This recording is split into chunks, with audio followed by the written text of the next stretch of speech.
qui prend les décisions.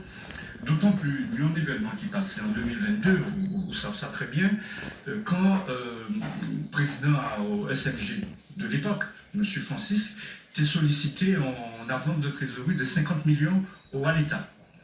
Et l'État répondit, en l'occurrence c'était l'OCORNU, l'État répondit que l'État ne peut pas garantir en avance de trésorerie et qu'a demandé les deux collectivités, départements et régions, des garanties en près de 50 millions d'euros. Mais où ça grave? Par définition, on prête, c'est pour garantir des investissements. Et d'après nos recherches, nous nous rendons compte que 50 millions là, ça a servi à payer des dettes, ce qui est tout à fait légal sur le plan comptable.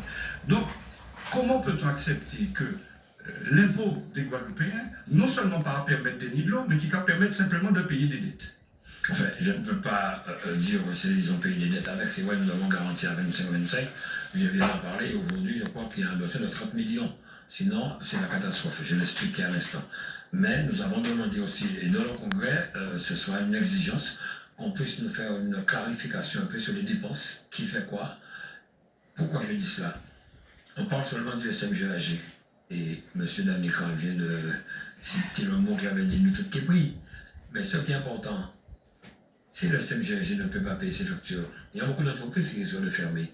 Cela veut dire que beaucoup de familles guadeloupéennes sont au chômage. Donc il y aura une clarification et M. Yakou, le nouveau président, a promis effectivement de faire la lumière sur tout cela.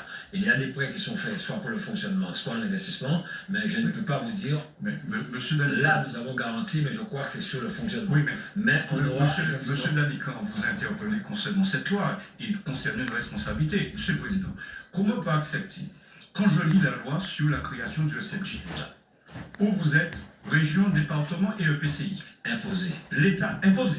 D'ailleurs, les statuts, c'est le préfet qui vous l'impose.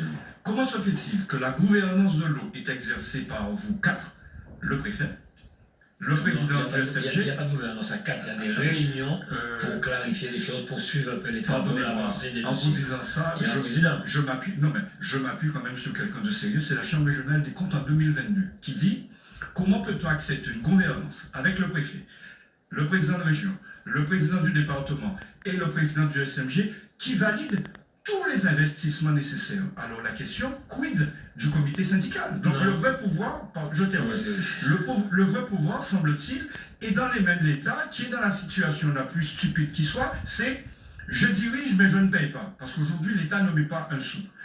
Même si, il faut le dire, et j'attends votre réponse là-dessus, vous avez parlé parce que tout le monde s'amuse, on a mis des millions, mais on ne voit rien du tout.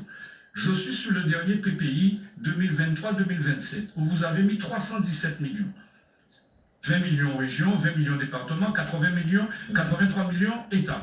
Carenco nous a dit, parce que c'est lui qui l'a lancé, il faut faire un état des lieux en 2026.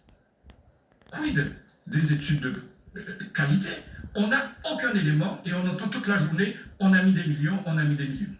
Alors déjà, ce n'est pas le préfet qui nous a imposé au SMGAG, c'est une loi qui a été portée par deux parlementaires de l'époque et on nous a intégré de force. La deuxième chose... Et le préfet assure les statuts. Bien sûr, il a l'autorité. C'est le représentant de l'État dans le département. Il n'y a jamais eu de gouvernance à 4.